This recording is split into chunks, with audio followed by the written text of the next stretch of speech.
भारत के उत्तराखंड में बसा केदारनाथ धाम केवल एक मंदिर नहीं, बल्कि आस्था, रहस्य और चमत्कारों का अद्भुत संगम है। हिमालय की ऊंचाइयों में 12 ज्योतिर्लिंगों में से एक यह पवित्र स्थल सदियों से भक्तों को अपनी ओर खींचता आया है।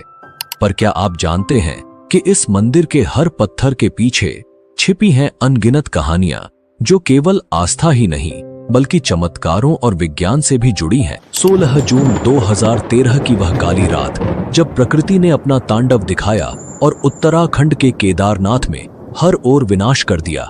लेकिन इसी विनाश के बीच एक ऐसा चमत्कार घटा जिसने लोगों की आस्था को और भी गहरा कर दिया। आइए हम आपको उस समय की भयावहता और चमत्कार के बारे में बताते हैं जिसने केदारनाथ मंदिर को बचाया था। उस रात केदारनाथ में बाढ़ का पानी मंदाकिनी नदी से उफनता हुआ आ रहा था। भारी बारिश और चौराबाड़ी ग्लेशियर के पिघलने से स्थिति और भी भयावह हो गई। पानी, पत्थर और मलबा शहर को अपनी चपेट में लेता जा रहा था। जहां पहले पहाड़ों की सुंदरता थी, वहां अब विनाश का तांडव था। होटल, घर, दुकानें, सब कुछ बहा ले गया। करीबन 6000 लोग मारे गए और लाखों बेघर हो गए। लेकिन एक बात साफ थी, यह आपदा केदारनाथ मंदिर की ओर बढ़ रही थी। क्या यह भगवान शिव के पवित्र धाम को तबाह करने वाली थी? जैसे ही पानी मंदिर की ओर बढ़ा, अचानक एक विशाल शिला, जिसे अब भीमशिला कहा जाता है, पानी के बहाव के साथ बहती हुई मंदिर के पीछे आकर रुक गई।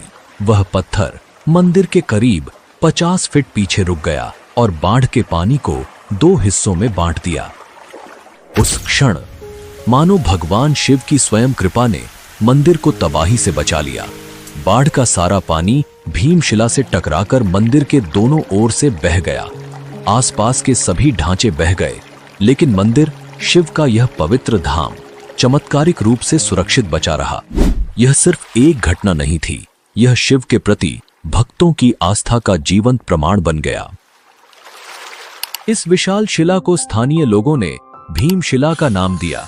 महाभारत के वीर योद्धा भीम के नाम पर रखी गई यह शिला अब केदारनाथ धाम के चमत्कार की प्रतीक बन चुकी है। इसका नाम भीमशिला ही क्यों रखा गया और पांडव का केदारनाथ से क्या संबंध था, वो हम आगे बात करेंगे। लोगों का मानना है कि यह भगवान शिव की कृपा और महाभारत के भीम की शक्ति का प्रतीक है।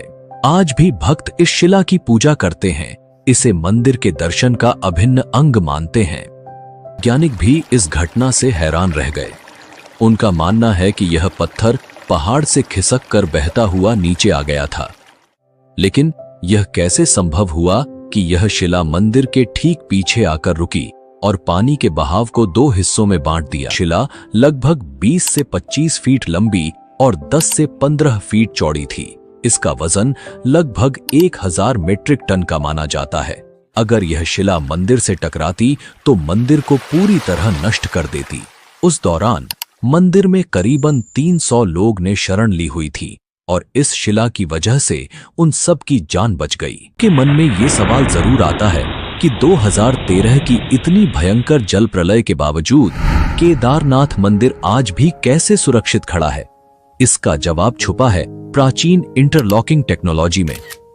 इस तकनीक से मंदिर के भारी पत्थरों को बिना किसी गाड़े या सीमेंट के इस तरह जोड़ा गया कि वो एक दूसरे में पूरी तरह फिट हो गए। हजारों साल पहले, जब तकनीक और आधुनिक उपकरणों का कोई नामो निशान भी नहीं था, तब इस मंदिर को भारी पत्थरों से बनाया गया। लेकिन इन पत्थरों को जोड़ने के लिए किसी गाड़े या सीमेंट का इस्तेमाल नहीं हुआ। प्राचीन भारतीय कारीगरों ने पत्थरों को इस प्रकार तराशा कि वो एक दूसरे में एकदम सटीक तरीके से लॉक हो जाते थे। इस तकनीक ने मंदिर को प्राकृतिक आपदाओं से बचाया है, चाहे वो भूकंप हो, भारी हिमपात हो या फिर बाढ़। 2013 की भयंकर बाढ़ के दौरान जब पूरा क्षेत्र तबाह हो गया था, फिर भी केदारनाथ मंदिर पूरी तरह सुरक्षित रहा। यही नहीं, इस मंदिर की दीवारें आज भी वैसे ही खड़ी हैं जैसे सदियों पहले थीं। ये इंटरलॉकिंग तकनीक ही थी जिसने पत्थरों को इतना मजबूत बना दिया कि उन्हें कोई आपदा हिला नहीं सकी। एक ऐसी तकनीक जो आज भी वैज्ञानिकों को चौंका रही है। यही है भारतीय वास्तुकला का कमाल। तो हमारे मन में सबसे बड़ा प्रश्न यह उठता है कि आखिर किसने इतनी मजबूत और अत्याधुनिक तकनीक से केदारनाथ मंदिर का निर्माण किया। इसके पीछे की कहानी और इतिहास को जानना बेहद दिलचस्प है। तो चलिए हम शुरुआत से ही इस पवित्र मंदिर के इतिहास की गहराइयों में झांकते हैं और समझते हैं कि किसने और कैसे इस अद्भुत मंदिर का निर्माण किया। क्या आप में से कोई ऐसा है जिसके दिल में केदारनाथ धाम के दर्शन की गहरी इच्छा है? अगर आपकी भी यही तमन्ना है कि भोले बाबा के चरणों में शीश झुकाएं, तो कमेंट में हर हर महादेव लिखकर अपनी भावनाओं को व्यक्त करें। बाबा जल्द ही आपकी इच्छा पूरी करेंगे। केदारनाथ मंदिर का निर्माण अत्यंत रहस्यमय और प्राचीन माना जाता है। यह मंदिर न केवल धार्मिक दृष्टि से महत्वपूर्ण है, बल्कि इसके निर्माण के साथ जुड़ी पौराणिक कथाएं इस स्थल को और भी अधिक अलौकिक और रहस्यमयी बनाती हैं। इसमें हम 3 कथा पर बात करेंगे, जिसमें सबसे प्रसिद्ध कथा है महाभारत की। तो आइए जानते हैं इस मंदिर के निर्माण के बारे में। धार्मिक ग्रंथों में वर्णित कथा के अनुसार महाभारत के युद्ध में विजय प्राप्त करने के बाद युधिष्ठिर को हस्तिनापुर का राजा घोषित किया गया। लगभग 4 दशकों तक उन्होंने हस्तिनापुर पर शासन किया। एक दिन पांडव भगवान श्री कृष्ण के साथ बैठकर महाभारत युद्ध की समीक्षा कर रहे थे। उस समय पांडवों ने श्री कृष्ण से कहा, हे नारायण, हम भाइयों पर अपने बंधु बांधवों और गुरुजनों की हत्या का कलंक है। इस कलंक को कैसे मिटाया जाए? श्री कृष्ण ने उत्तर दिया, भले ही तुमने युद्ध में विजय प्राप्त की हो, लेकिन तुमने अपने बंधु बांधवों का वध किया है और इसके कारण तुम पाप के भागी बने हो। इन पापों से मुक्ति सिर्फ महादेव ही दिला सकते हैं। इसलिए अब समय आ गया है कि तुम महादेव की शरण में जाओ। इसके बाद श्री कृष्ण द्वारका लौट गए और पांडव पापों से मुक्ति के लिए चिंतित रहने लगे। उसी दौरान पांडवों को खबर मिली कि भगवान श्री कृष्ण ने अपना देह त्याग दिया है। इस दुखद समाचार ने पांडवों को झकझोर दिया। अब जब उनके सदा के सहायक कृष्ण भी नहीं रहे, पांडवों ने अपने राज्य परीक्षित को सौंप दिया और द्रौपदी सहित भगवान शिव की तलाश में निकल पड़े। सबसे पहले पांडव काशी पहुंचे, लेकिन वहां भोलेनाथ के दर्शन नहीं हुए। वे कई अन्य स्थानों पर भी गए, परंतु जहां भी पांडव पहुंचते, शिव जी वहां से चले जाते। इस खोज में वे एक दिन हिमालय तक आ पहुंचे। तब भगवान शिव ने पांडवों को आता देख नंदी का रूप धारण कर लिया और पशुओं के झुंड में चले गए। भगवान शिव को पाने के लिए भीम ने एक योजना बनाई। उन्होंने विशाल रूप धारण कर अपने पैर केदार पर्वत के दोनों ओर फैला दिए, ताकि कोई भी पशु उनके पैरों के बीच से निकल सके। लेकिन नंदी रूपी भगवान शिव ने ऐसा नहीं किया। तभी भीम ने नंदी को पहचान लिया और पकड़ने का प्रयास किया, लेकिन शिव जी धरती में समाने लगे। भीम ने उनका पिछला हिस्सा पकड़ लिया। भगवान शिव पांडवों की भक्ति से प्रसन्न हुए और उन्हें दर्शन देकर उनके पापों से मुक्त कर दिया।